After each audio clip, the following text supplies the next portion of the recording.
ونؤمن به ونتوكل عليه ونعوذ بالله من شرور أنفسنا ومن سيئات أعمالنا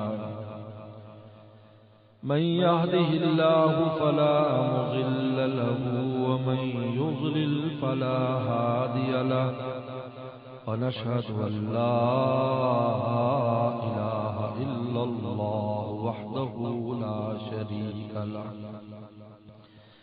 ونشهد أن سيدنا وسندنا وحبيبنا وشفيعنا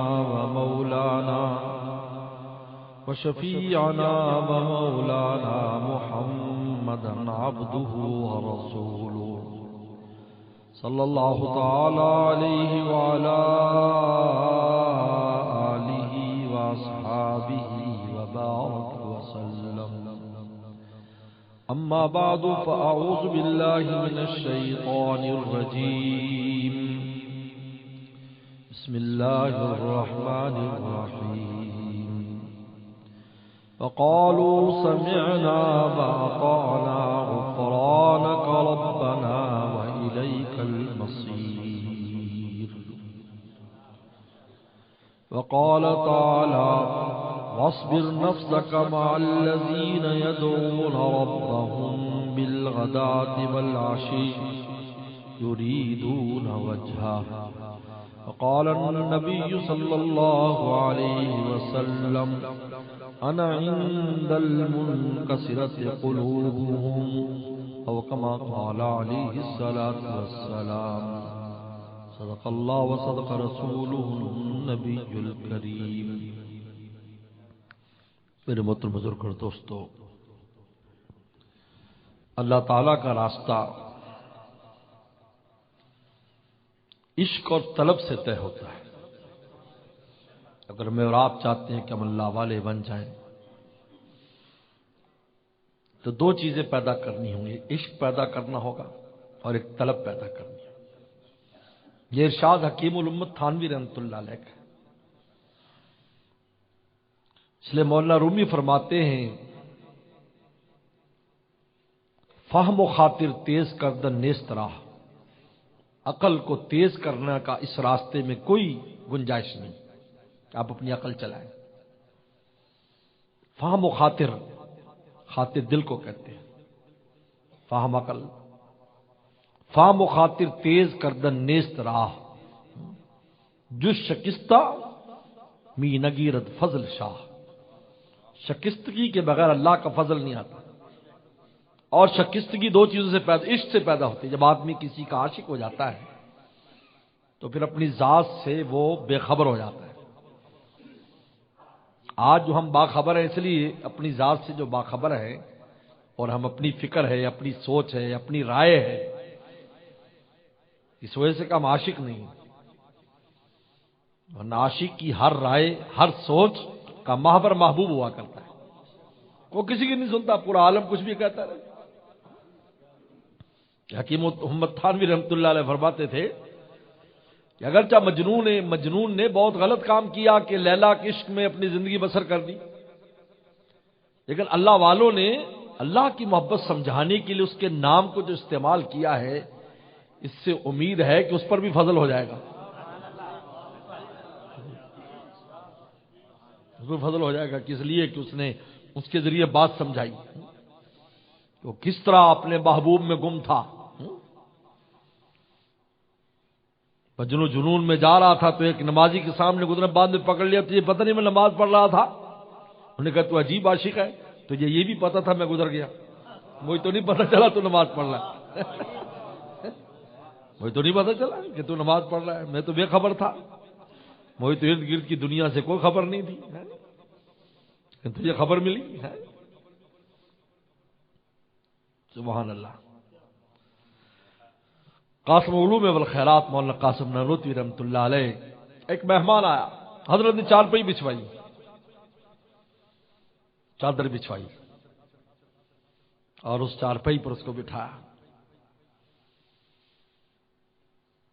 پتہ چلا کہ وہ مسلمان بھی نہیں ہے. اس زمانے میں جو کھڈیاں وغیرہ صاف کرتے تھے، گندگی صاف کرتے تھے، غیر مسلم ہوا کرتے تھے. تو شاگرد بڑے حیران ہوئے کہ اتنا بڑا ہمارا استاد، اتنا بڑا انسان، اس کی اتنا اکرام کر رہا ہے. پوچھا کہ حضرت کیا بات ہے، آپ اس کا اتنا اکرام کر رہے ہیں؟ کہا میرے شیخ حاجی امداد اللہ کی بستی تھانہ بھون سے آیا ہے. دیکھو عشق کا حال دیکھیں، عشق کا حال دیکھیں. آپ دیکھیے سیو عربی کا شعر ہے نا، مجنوں بہت بڑا شاعر بھی تھا. عجیب ہے، اس میں جتنے اشعار کہے ہیں، وہ جب منہ سے شعر کہتا تھا تو پورے عرب میں شعر پھیل جاتے تھے. اشعار لینے کے لیے 20 انسان اس کے ارد گرد پھرتے رہتے تھے. وہ منہ سے شعر نکالتا کیونکہ وہ فصاحت اور بلاغت وہ عربی تھا. وَلَقَدْ أَمُرُّ دِيَارَ دِيَالِ لَيْلَا أُقَبِّلُ ذَا الْجِدَارَ وَذَا الْجِدَارَ. میں لیلا کی گلی سے گزرتا ہوں، کبھی اس دیوار کو بوسہ دیتا ہوں، کبھی اس دیوار کو بوسہ دیتا ہوں.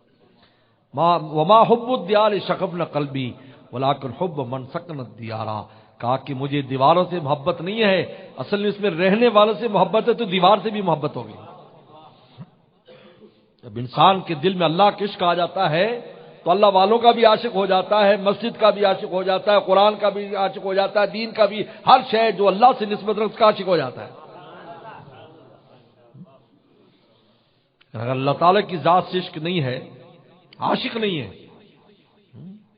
تو پھر اپنی ذات سے مٹتا نہیں ہے. یاد رکھو، عشق کے بغیر، عشق حقیقی کے بغیر انسان مٹتا نہیں ہے. حضرت تھانوی رحمہ اللہ کا فیصلہ ہے، عشق اور طلب دو چیزیں خدا تک پہنچانے والی. حضرات صحابہ اکرام جو منزل ملی ہے وہ اسی طرح ملی ہے. اللہ رسول کے عاشق تھے، اور نہیں دیکھا زمانہ کیا کہتا ہے. اگر زمانے کی باتیں سنتی تو ایمان لاتے. آپ بتائیں، ماحول کا ایک آدمی بھی ان کی تائید کرنے والا نہیں تھا، اپنے گھروں میں نہیں تھے.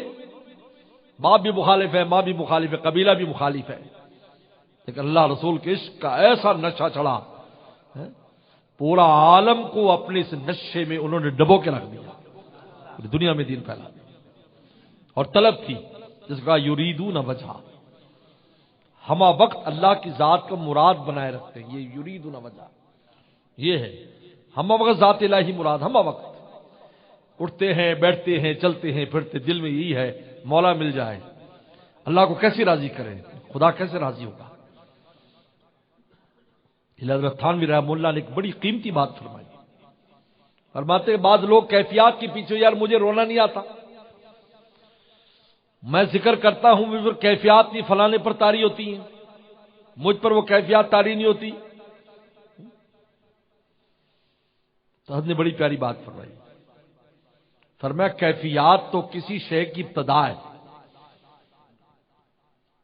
کیا ہے؟ ابتدا.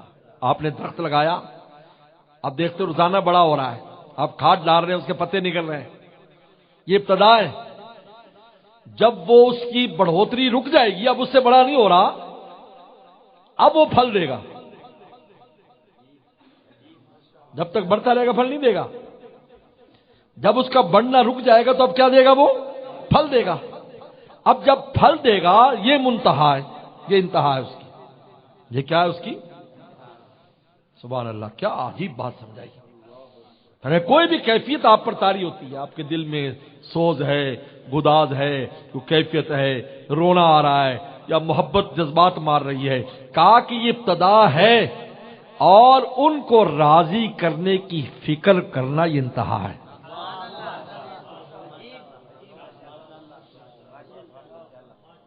اگر کسی کو بغیر ابتدا کے ہی انتہا مل جائے تو غم کرنے کی کیا ضرورت ہے؟ کوئی کیفیت نہیں، لیکن فکر اس بات کی لگی ہے کہ اللہ تعالیٰ ناراض نہ ہو، ان کو راضی کرنا، اس کو خوش کر. یریدون وجہ، یریدون وجہ، ذات الہی کو مراد بنایا ہوا ہے. بلکہ حضرت نے تو عجیب بات فرمایا کہ اللہ تعالیٰ کے اخلاق پر یہ انسان ہے، اس لیے کہ اللہ تعالیٰ کے اخلاق سے متخلق ہونے کا حکم ہے. تخلقوا باخلاق اللہ، اللہ کے اخلاق سے متخلق ہو جاؤ. جو حکم ہے، اللہ سخی ہے تو تم بھی سخی بنو، اللہ محبت کرتے مخلوق سے تم بھی محبت کرو، اللہ تعالیٰ رحم کرتے تو تم بھی رحم کرو. یہ ہمیں حکم ہے کہ اللہ تعالیٰ والے اخلاق اختیار کریں. اس لیے کہتے جو روزے دار ہوتا ہے اس روزے دار کو جہاں دوسری فضیلتیں ہیں تو دن بھر وہ اللہ کے اخلاق سے متخلق ہے. جس طرح اللہ کھاتا پیتا نہیں تو یہ بندہ بھی اپنے اخلاق کو مولا کے اخلاق کی طرح بنائے ہوئے. یہ کتنی بڑی فضیلت کی بات ہے. صبح سے شام تک یہ اللہ کے اخلاق پر ہے اور فرشتوں کی طرح بنا ہوا ہے. علاوہ دوسری فضیلتوں کی وہ تو اور بے شمار فضیلتیں. فرمایا الصوم لی وانا اجزی بھی، یہ روزہ میرے لیے ہے کیونکہ عین اس لیے کہ نماز پڑھنا اللہ کے اخلاق میں سے نہیں ہے، یہ جو انکساری ہے. حج عمرے کرنا اللہ کے اخلاق میں سے نہیں ہے، وہ اللہ کے گھر کا وہ تو عاشق کا کام ہے، محبوب کا کام نہیں ہے. محبوب تو ناز کرے گا. اللہ نے اپنا گھر بنا دیا. دیکھتے ہیں بھائی اب عاشق کیا کرتے ہیں. زکوٰۃ اور خیرات دینا یہ اللہ کے اخلاق میں سے نہیں ہے، لیکن نہ کھاتا ہے نہ پیتا ہے. جب متخلق ایک روزے کی بات ایسی ہے جس میں اللہ کے اخلاق کے ساتھ انسان متخلق ہوتا ہے. لے فرمایا الصوم لی وانا اجزی بھی، روزہ میرے لیے ہے میں اس کا بدلہ دوں گا. یہ کیوں فرمایا؟ حالانکہ ساری عبادت مولا کے لیے، کہا کہ یہ خاص قسم کی عبادت ہے جس میں ہم ہیں اور بندہ ہے، تیسرا کوئی نہیں ہے.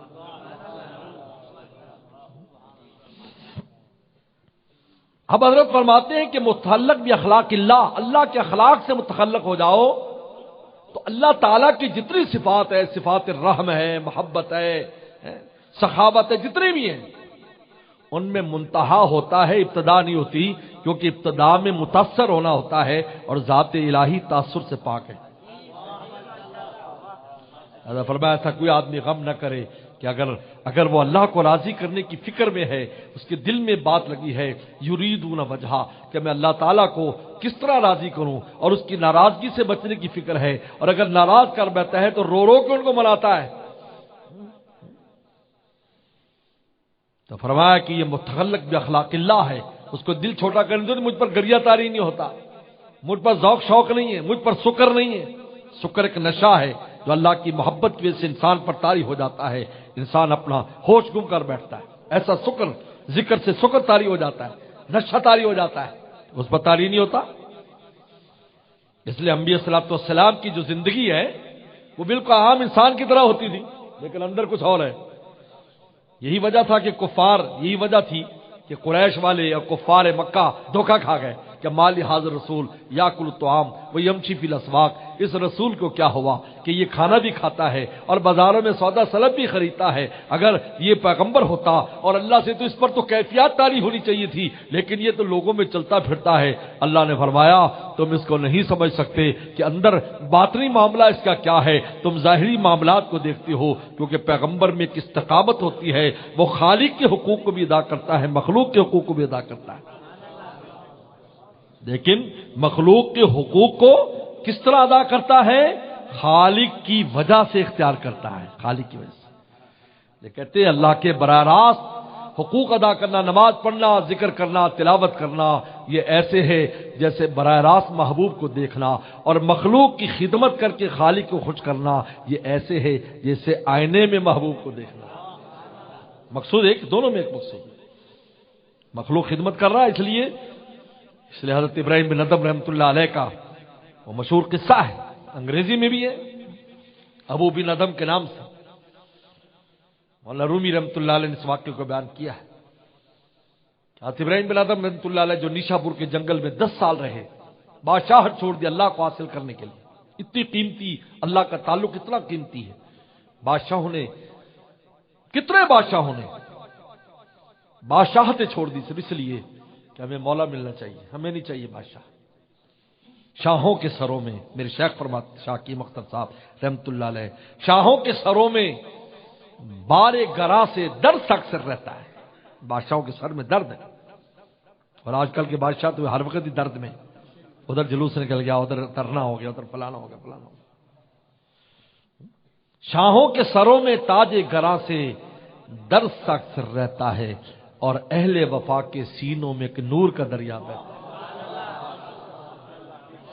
اس دولت کے لیے ہوئے۔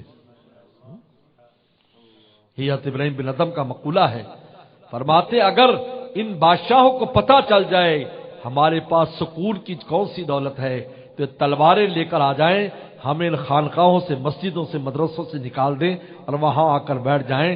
لیکن اللہ تعالی نے حدیث شریف میں آتا ہے کہ جنت کو حفت بالمکارہ، فرمایا کہ جنت کو ایسی چیزوں سے ڈھانپ دیا جس کے سامنے مجاہدات ہیں تو کوئی کسی کو نظر نہیں آتی، اور دوزخ شہوات کے ساتھ مزین کر دی، وہاں بھاگے چلے جا رہے ہیں، لیکن جنت کا راستہ نظر نہیں آتا۔ لیکن جو اندر گھس جائے گا تو جنت ہی جنت ہے، اور مسجد میں آئے گا، مدرسے میں آئے گا، نیک لوگوں کے پاس بیٹھے گا تو اس کو پتہ چلے گا کہ کیا ہوتا ہے۔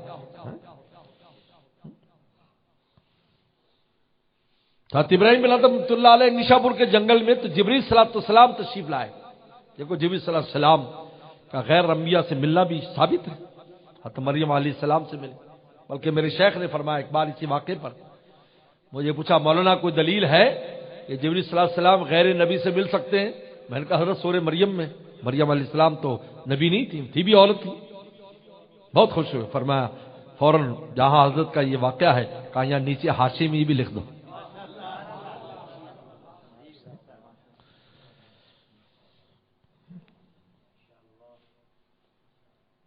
جبرائیل حضرت تو ملاقات ہوئی، انہوں نے کہا جبرائیل کیا کر رہے ہو، یہ کیا کاغذ لیے پھرتے ہو؟ کہا اللہ کے ولیوں کی فہرست بنا رہا ہوں، جو اللہ کے عاشق ہیں ان کی فہرست ہے۔ انہوں نے کہا میں یہ دعویٰ تو نہیں کرتا میں اللہ کا عاشق ہوں، لیکن اس کی مخلوق سے محبت کرتا ہوں۔ میرا بھی نیچے کہیں نام لکھ لیں، فہرست کے نیچے نام لکھ دیا۔ کتنی لمبی فہرست ہوگی، اللہ کے اولیاء کرام پورے عالم میں پتہ نہیں کتنے، لیکن نظر نہیں آتے، چند ایک کو ظاہر کرتے ہیں۔ یہ بھی عجیب ہے۔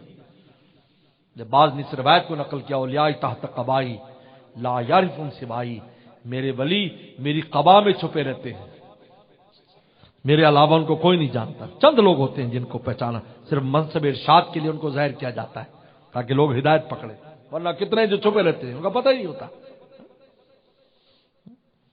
ہر نصیر الدین باغ دہلوی کا بڑا مشہور قصہ ہے، جو حضرت نظام الدین اولیاء رحمۃ اللہ علیہ کے بڑے خلیفہ ہیں۔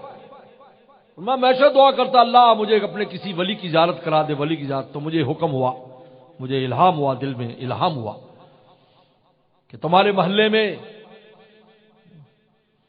جو کپڑا بننے والا جو آدمی ہے، مالک ہے، اس کی مشین پر جو نوکر کام کرتا ہے اس کی زیارت کر۔ کہ میں وہاں گیا تو ایک آدمی 30-40 سال عمر ہوگی، دھوتی باندھی ہوئی، بنیان پہنا ہوا، اور وہ جو نا کھڈی کے اوپر کپڑا بنا ہوا ہے، وہ لکڑی کی کھڈی پر کپڑا بنتا تھا پہلے، پسینہ اس کو آیا ہوا ہے۔ تو میں نے دیکھا کہ ایسی کوئی مجھے ولایت کی علامت تو خاص نظر نہیں آ رہی۔ ہر آدمی اپنی طرف سے ولایت کی علامتیں بھی مقرر کر لیتا ہے کہ ولی ہو بھی ایسا ہو جو ہوا میں اڑتا ہو۔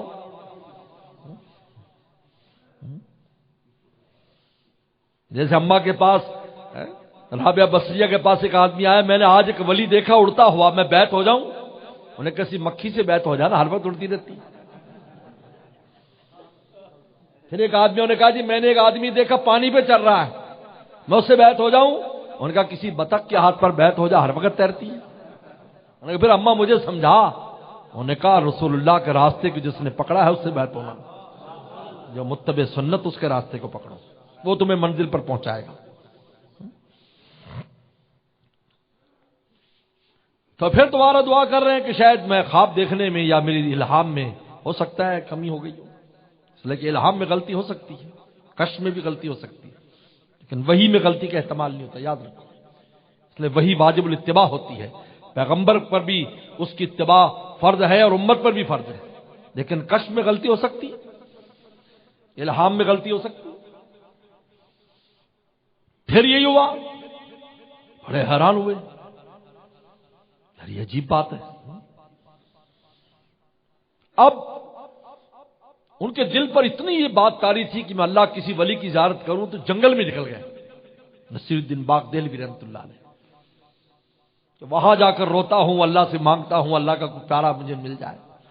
وہاں گئے تو دیکھا کہ ایک جنازہ ہے اور سینکڑوں انسان جنازے میں، اور ہر ایک لگتا ہے کہ یار بہت بڑا اللہ کا ولی ہے، ان کو میری تو دعا قبول ہوگی، واہ بھائی واہ، ایک سے ایک ان کے چہرے پہ ایسے انوارات، ایسی برکات۔ ان کا لو بھائی یہ تو مزہ آ گیا، میں تو ایک ولی کرتا تھا، ہاں تو ولیوں کی لین۔ اور ان سے پوچھا، انہیں کہا بھی اللہ کے ولی کا جنازہ ہے یہ، اور اس کی شرکت کے لیے سارے آئے، امام صاحب کا انتظار ہے، بس امام صاحب آئیں گے تو پھر جنازہ ہوگا۔ کہا کہ میں بھی صف میں کھڑا ہو گیا۔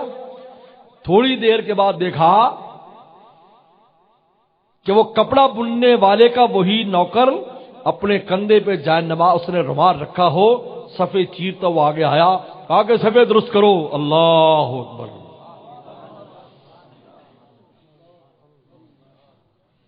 میں حیران ہو گیا، اولیائی تحت قبائی لا یعرفہم سے بڑی،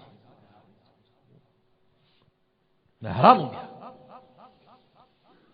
جب نماز سے میں دوڑا، ان سے جا کے مصافحہ کیا، کہا کہ مجھے کہا کوئی نہیں میں تو تیرا محلے دار ہوں، خیر ہے ان سے ملو، یہ پوری دنیا کے قطب اور ابدال جمع ہے، کیونکہ بہت بڑا اللہ کا ولی فوت ہوا ہے، جنازے کی میری ڈیوٹی تھی، ان سے مل لو کیونکہ دوبارہ ان کی زیارت مشکل ہوگی، پتہ نہیں کہاں کہاں سے یہ آئے ہوئے ہیں۔ کہا کہ لیکن جب میں واپس پہنچا تو مجھے خبر ملی کہ وہ اس کا جو نوکر تھا وہ سفر سے آیا، اس کا انتقال ہو گیا، کیونکہ جب کسی کا حال ظاہر ہو جاتا ہے تو کہتا اللہ اب اپنے پاس میں بلا لیجیے۔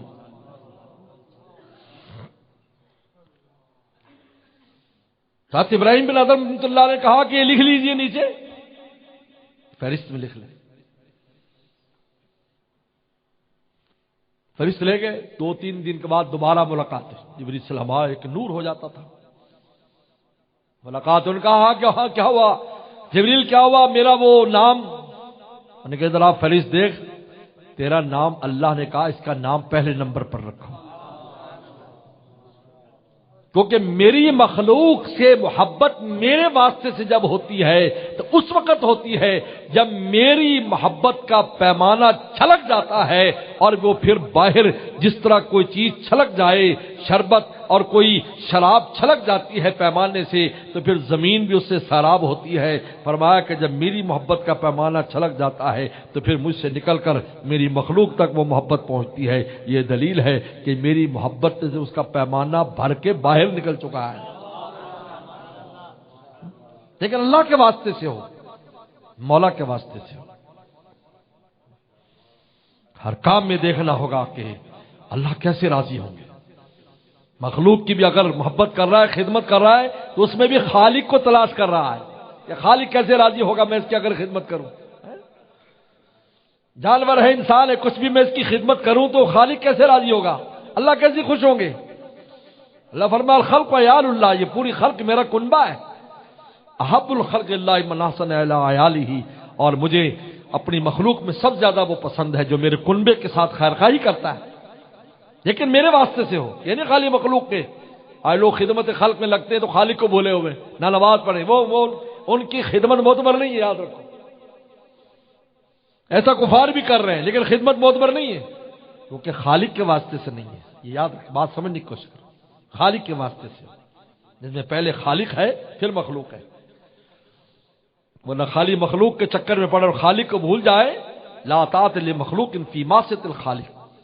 بہت اہم بات ہے، اپنے حدیث شریف میں آتا ہے کہ مخلوق کی اطاعت نہ کرو خالق کی نافرمانی کر کے، یار یہ میرا بھائی کیا کہے گا، میری برادری کیا کہے گی، میری قوم کیا کہے گی، اور اللہ کو ناراض کر رہا ہے۔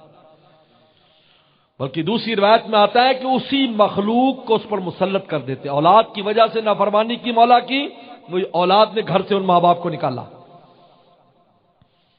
بیوی کی خاطر کی، اسی بیوی نے ذلیل کیا، قوم قبیلے خاطر اس قبیلے نے ذلیل کیا، دوستوں خاطر کیا، دوستوں نے ذلیل کیا۔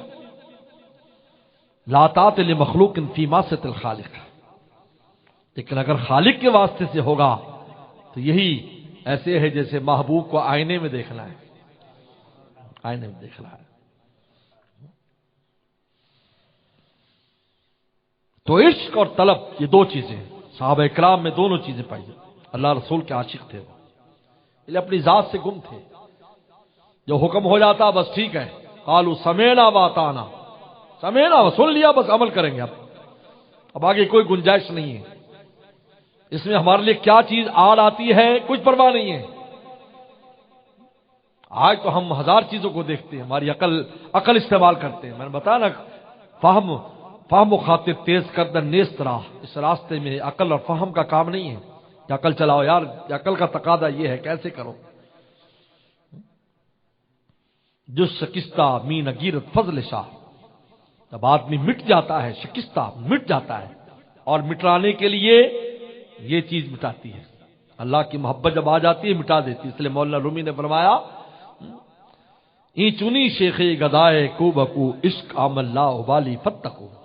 مولانا رومی جو شاہ خوارزم کے بھانجے تھے، اور شاہ خوارزم وہ تھا پورے عالم اسلام میں جن کا بہت بڑا نام تھا، 10 سال تک جنہوں نے تاتاریوں کو روکے رکھا، پورا عالم اسلام ان کے احسان نہیں دے سکتا۔ جب وہ کمزور پڑا تو پھر تاتاریوں نے بغداد میں مینار بنا دیے کھوپڑیوں کے، جہاں جاتے تھے مولانا رومی رحمۃ اللہ علیہ بادشاہ سر پر بٹھاتے تھے، سلجوقی بادشاہ سلام کرنے آتا تھا، لیکن جب اللہ کی محبت اور اب ناز تھا ان کو، بڑا ناز تھا کہ میں 500 علماء چلتے تھے ان کے پیچھے، بادشاہ آتا تھا اور یہ ناز آ گیا، میں آ گئی، اپنی ذات نظر آنے لگی کہ میں کچھ ہوں تو یہ ہو رہا ہے۔ اس لیے مولانا رومی فرماتے ہیں کہ جانور فرما شود از راہ نوش، جانور موٹا ہوتا ہے کھا کر، آدمی فرما شود از راہ گوش، اور آدمی موٹا ہوتا ہے کانوں سے سن کر۔ 4 بندے تعریف کر دے تو اپنی حقیقت بھول جاتا ہے۔ مولانا حضرت تھانوی رحمہ اللہ نے بڑا پیارا قصہ اس میں بیان کیا ہے۔ ایک آدمی اپنا گدھا بیچنے جا رہا تھا، جو ہمیشہ جو ہے وہ سامان بھی گرا دیتا تھا اور لاتے بھی مارتا تھا، اور اس کی خر مستیوں سے پریشان تھا وہ مالک، بیچنے کے لیے جا رہا ہے۔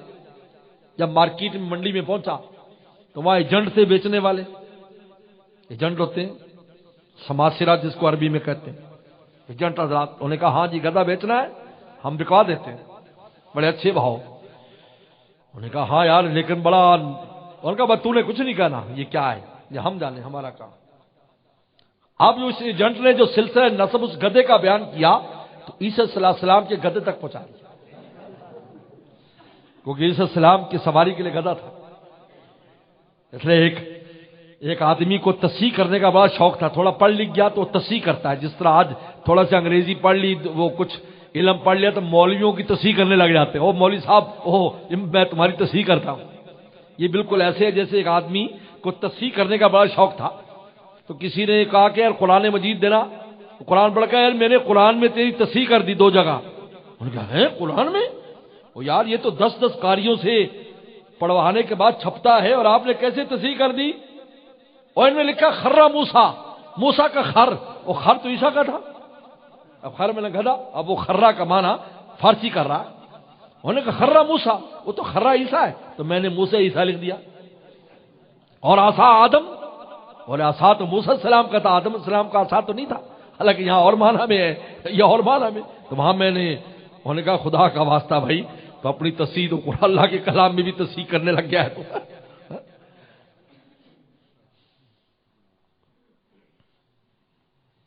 کیا بات ہو رہی تھی؟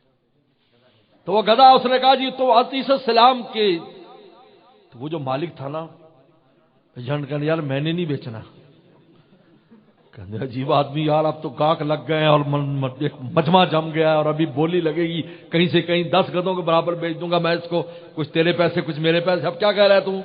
کہا مجھے نہیں پتا تھا میرا گدھا اتنے قیمتی ہے۔ حضرت تھانوی رحمہ اللہ فرماتے ہیں وہ انسان اس آدمی کی جھوٹی تعریف کی وجہ سے اپنے تجربے کو بھول گیا۔ فرمایا انسان کا نفس جو گدھے کی طرح ہے، دلتیے مارتا ہے، رات دن گناہ کراتا ہے، کوئی آدمی اس کی تعریف کر دے کہتا ہے یار میں تو بہت اچھا ہوں، میں تو یہ بھی کرتا ہوں، کسی نے کہا تو ایسا ہے تو ایسا ہے تو ایسا ہے، اور وہ بھول جاتا ہے اس کا نفس جو اس کی خرمستیاں کرتا ہے اور اللہ سے دوریاں کراتا ہے، اس تجربات کو بھول جاتا ہے لوگوں کی جھوٹی تعریف کی وجہ سے۔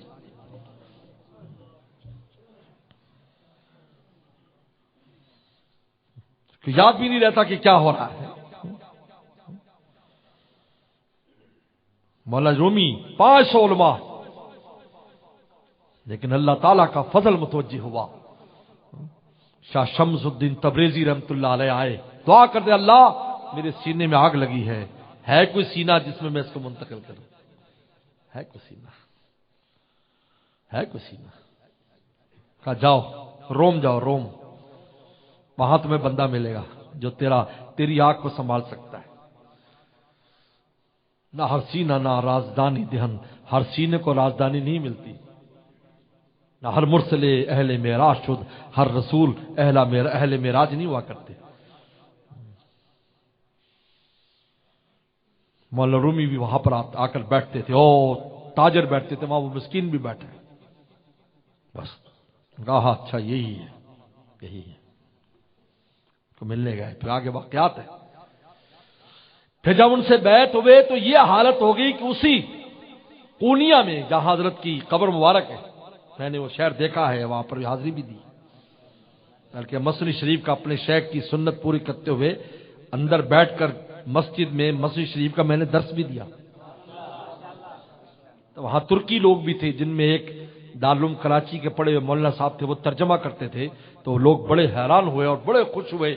تو پھر جہاں بھی جاتے ساتھ 20-25 آدمی، تو وہاں قہوہ بہت چلتا ہے، تو اس ہوٹل پر بیٹھ گئے تو وہاں 3-4 جگہ ایسی مجلسیں ہوئی، آج تک یاد کرتے ہیں کہ بھائی وہ مولانا صاحب آئے نہیں دوبارہ ہیں۔ اللہ تعالیٰ ہمارے ترک بھائیوں کی مدد فرمائے، شام کی بھائی مدد فرمائے، بہت سخت حالات آئے۔ میں اس علاقے میں گیا تھا جہاں زلزلہ آیا ہے، میں گیا تھا اس علاقے میں، تو ہمارے وہاں خلیفہ ہیں سید عبدالرشید صاحب، میرے خلیفہ ہیں وہاں، الحمدللہ خانقاہی کام وہاں چل رہا ہے۔ تو فرماتے ہیں کہ بہت، یعنی 98% لوگ دنیا سے گزر گئے، 98%، اتنی شہادتیں ہوئی، 98%۔ جو بچے ہیں وہ زخمی ہیں، رو رو کر ان کا میسج آیا تھا، میں نے فون کیا تھا، میسج کیا تھا میں، کیونکہ میں نے وہ سارا علاقہ دیکھا ہے شام کے ساتھ۔ 20 کلومیٹر پر جلن پنار ایک جگہ ہے، جلن پنار ہرنی کی گھاٹ، وہاں ہرنی آتی تھی کس دور میں، جلن پنار اس کی جگہ کا نام۔ وہیں قریب میں حضرت ابراہیم صلی اللہ علیہ وسلم کی وہ منجنیق ہے جن میں ابراہیم السلام کو چڑھایا گیا تھا، وہ منجنیق کے نشانات، منجنیقات بھی موجود ہیں، وہ میں نے دیکھی۔ اور جس جگہ پر ان کو پھینکا گیا تھا ابراہیم صلی اللہ علیہ وسلم کو، تو وہاں چشمہ جاری ہو گیا، تو اب بھی وہاں سے پانی نکلتا ہے، اور بطور تبرک اور شفا کے لوگ لے جاتے ہیں۔ جب ہم وہاں پر گئے تو یہ پانی چلو ہم بھی ساتھ لے جائیں، کیونکہ ایک پیغمبر سلام ہے، اللہ کے نبی کا بہت بڑا معجزہ تھا یہ۔ تو وہ جو پانی بیچنے والا تھا وہ ڈبے کے اندر مجھے دیکھا، انہوں نے کہا شیخ کے لیے مفت دوں گا میں۔ خیر اللہ ان کی مدد فرمائے۔ تو اسی قونیہ میں مولانا رومی رحمت اللہ علیہ اپنے شیخ کا بستر اٹھا کر پھرا کرتے تھے۔ یہ ہے عشق مٹاتا ہے، نہیں پھر آگے آگے شیخ ہوتے تھے، پیچھے ان کا بستر لے کر حضرت جہاں بیٹھے گئے وہاں بستر بچھاتے تھے۔ تو پھر یہ شعر کہا، ای چنی شیخ گدائے کو بکو، یہ اتنا بڑا شیخ اپنے وقت کا عالم گلی کوچے میں پیچھے پیچھے اپنے شیخ کے پھر رہا ہے کہ عشق آمد لا ابالی فتقو، جب اللہ کا عشق آتا ہے پھر کوئی پرواہ نہیں کرتا کہ تم کون ہو، بٹھا کے رکھ دیتا ہے۔ پیغمبر صلی اللہ علیہ وسلم نے مسجد نبی میں تشریف فرما ہے، مصعب بن عمیر گزرے، آپ رونے لگ گئے۔ حضرت مصعب بن عمیر رضی اللہ تعالیٰ عنہ کے جسم پر نصف کپڑا تھا جو گردن کے ساتھ بندھا ہوا تھا، کیونکہ حضرت ابو ہریرہ رضی اللہ عنہ فرماتے ہیں ہمارے پاس اتنی چھوٹے کپڑے لنگی ہوتی تھی کہ ہم اس کی گردن پر وہ باندھ لیتے تھے تاکہ سطر نظر نہ آئے۔ ہم یہاں نہیں باندھ سکتے تھے کیونکہ کھل جاتی تھی، کپڑا چھوٹا ہوتا تھا، انہوں نے گردن کے اوپر وہ باندھی تھی جس طرح ہم چھوٹے بچوں کی، جس کو پنجابی میں بکی کہتے ہیں، بکی لگا دیتے ہیں، اس طرح کپڑا باندھا ہوا تھا، اور پاؤں میں جوتی نہیں تھی اور اوپر کا جسم ننگا تھا۔ حضرت مصعب بن عمیر گزر رہے ہیں، رسول اللہ صلی اللہ علیہ وسلم پر ہچکی تاری ہوگی روتے ہوئے۔ حضرت کیا ہوا؟ کہا کہ اس مصعب کو میں نے مکہ میں دیکھا ہے، شہزادے بھی شرماتے تھے اس کی چال سے، اس کی ڈھال سے، اس کی لباس سے، اس کی تم طراق سے۔ یہ جب لباس پہن کر اور جوتی پہن کر اور تم طراق سے نکلتا تھا تو عورتیں چھتوں پر چڑھ جاتی تھی مصعب عمیر کو دیکھنے کے لیے۔ اللہ رسول کے عشق نے اس کے ساتھ کیا کیا دیکھو تو صحیح۔ عشق آمد لا ابالی فتقو، اللہ نے کیا ان کو مقام دیا، احد میں شہید ہوئے ہیں، ان کے بھی جسم کے ٹکڑے کر دیے گئے۔ آپ احد میں شہداء احد کے ہاں تشریف لے جائیں تو آپ کو سامنے جو قبریں ملیں گی، 3 قبریں سامنے کی طرف ملیں گی آپ کو۔ ایک حضرت عبداللہ ابن جہش پیغمبر صلی اللہ علیہ وسلم کے برادر نسبتی ہیں، ایک مصعب بن عمیر ہیں، ایک سید الشہداء حمزہ رضی اللہ تعالیٰ عنہ۔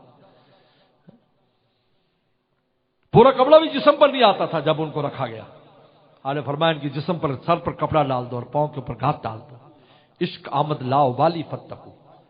کہ جو آج ہم اپنی ذات سے، اپنی ذات کے اوپر لگے ہوئے ہیں، اپنی ذات کو دیکھتے ہیں ہر کام میں، صرف اللہ رسول کا عشق نہیں۔ اس لیے حضرت تھانوی نے عجیب فیصلہ کیا ہے کہ جب تک شکستگی نہیں آئے گی، جب تک تم اپنی ذات سے نہیں مٹو گے، اللہ تک نہیں پہنچ سکتے۔ اپنی رائے ختم کرنی ہوگی، کسی اللہ والے کے سامنے جا کر مٹ جانا ہوگا۔ اس لیے حضرت تھانوی رحمۃ اللہ علیہ سے خواجہ میوب صاحب نے پوچھا تھا، حضرت اللہ کی محبت کیسے حاصل ہوگی؟ فرمایا کسی اللہ والے کی قدموں میں رہ پڑو، خدا تک پہنچ جاؤ گے۔ قدموں میں رہ پڑو۔ قال با گزار مرد حال شو، پیش مرد کامل پامال چھو۔ قال کو چھوڑو، حال درست کرو، اپنے اعمال کو درست کرو، قال کول چھوڑو، یہ دیکھو کہ آپ کر کیا رہے ہو، اس کو ٹھیک کرو۔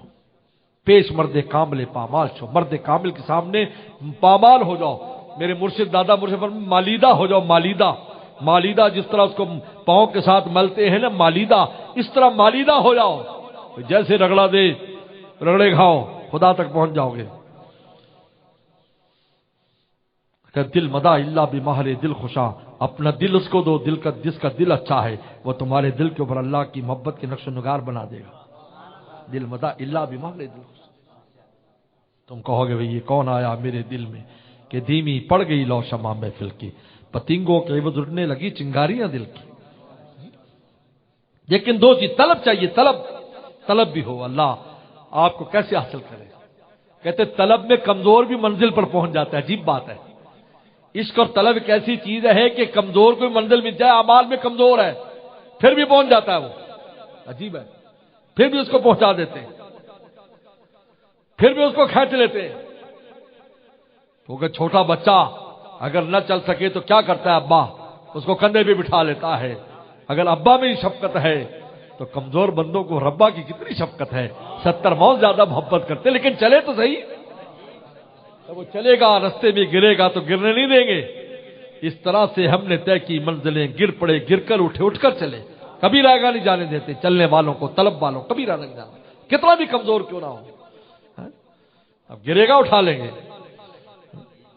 میرے مرشد مثال دیا کرتے تھے، ہم نے طالب علمی میں سنی مثال، فرمایا چھوٹے بچے کو جب تم چلاتے ہو پائے پا جب چلنے لگتا ہے تو 1-2 قدم لڑکھڑاتے اٹھاتا ہے، تو گرنے لگتا ہے تو ماں یا باپ دوڑ کر اس کو اٹھاتے ہیں، سینے سے لگا کر شاباش دیتے ہیں، حالانکہ وہ صحیح طرح چلا بھی نہیں ہے لیکن اس نے کوشش کی ہے، لیکن ماں باپ نے گرنے نہیں دیا۔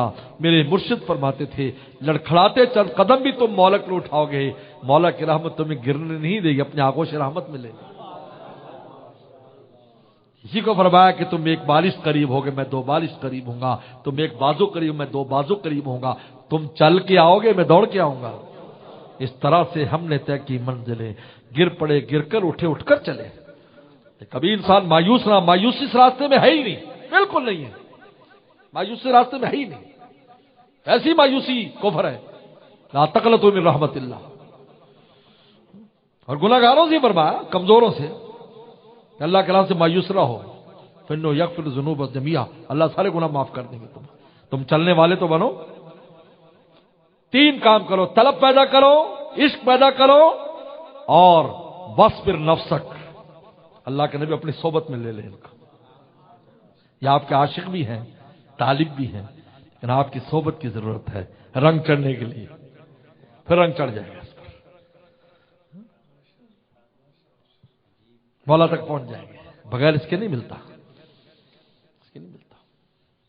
اور یہ عجیب بات ہے، مولانا رومی نے فرمایا، میں نے شیخ سے سنا کہ جب بھی کسی میں سچی طلب پیدا ہو جاتی کہ مجھے اللہ چاہیے اور اللہ کا عاشق بننے کی کوشش کرتا ہے تو ضرور اس کو کسی ایسے اپنے پیارے تک پہنچا دیتے ہیں جو اس کی انگلی پکڑ کر منزل چلاتا ہے، ضرور ملاقات کراتے ہیں۔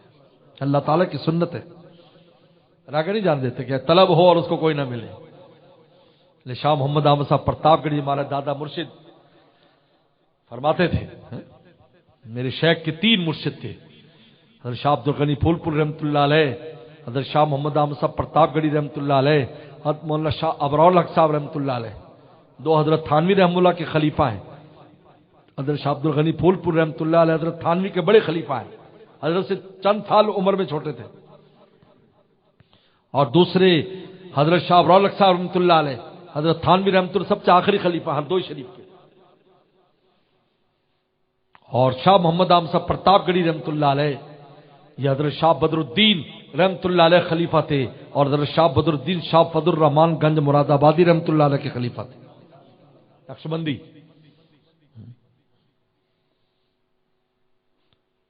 3 سال ان کی صحبت میں میرے شیخ رہے، اور 17 سال شاہ عبد الغنی پھول پوری رحمۃ اللہ علیہ کی صحبت میں رہے، اور پھر پوری زندگی شاہ عبد الابرار الحق صاحب کے وفات تک حضرت شاہ ابرار الحق صاحب رحمۃ اللہ علیہ کی صحبت میں رہے اور ان کی خدمت میں رہے، ایسے اللہ تک پہنچے۔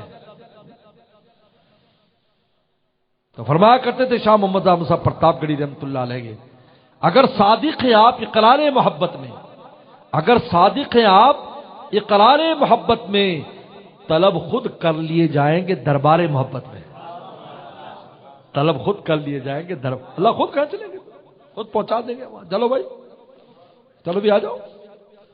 آج ہم سوچتے تو ہمیں حیرت ہوتی ہے، اور میں تو اپنے والد رحمۃ اللہ علیہ کی دعا سمجھتا ہوں کہ حضرت تک ہم کیسے پہنچے۔ مجھے آج حیرت ہوتی جب میں سوچتا ہوں کراچی میں ہماری اجنبیت، کراچی میں کوئی نہیں جانتا، کوئی عزیز داری نہیں، دور پار کے ایک عزیز تھے، کوئی دوست احباب نہیں،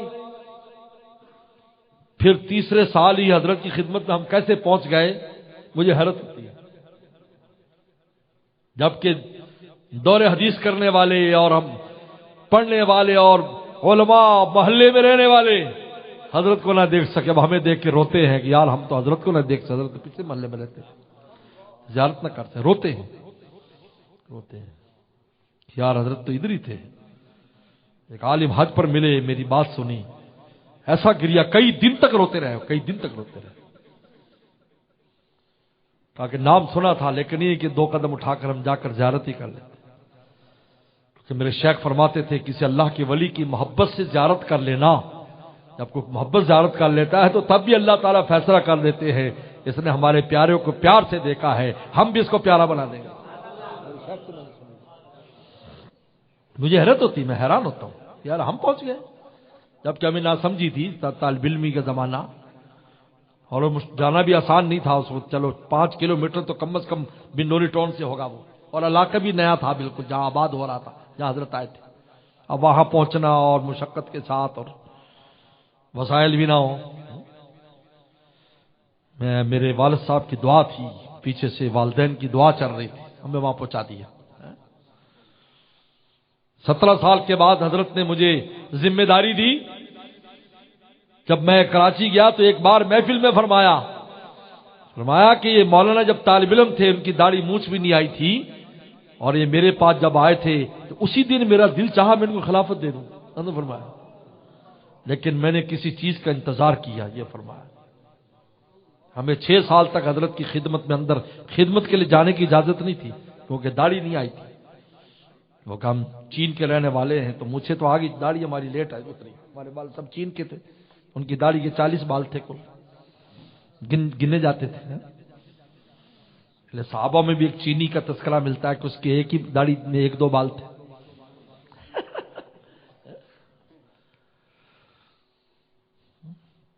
اگر صادق ہیں آپ اقرار محبت میں، طلب خود کر لیے جائیں گے دربار محبت، طلب اور عشق چاہیے تو آپ دربار میں پہنچ جائیں گے، اور جب دربار میں پہنچ جاؤ مٹا دو بس، اپنی ذات سے فنا ہو جاؤ، پھر دیکھو کیسے خدا تک پہنچتے ہیں۔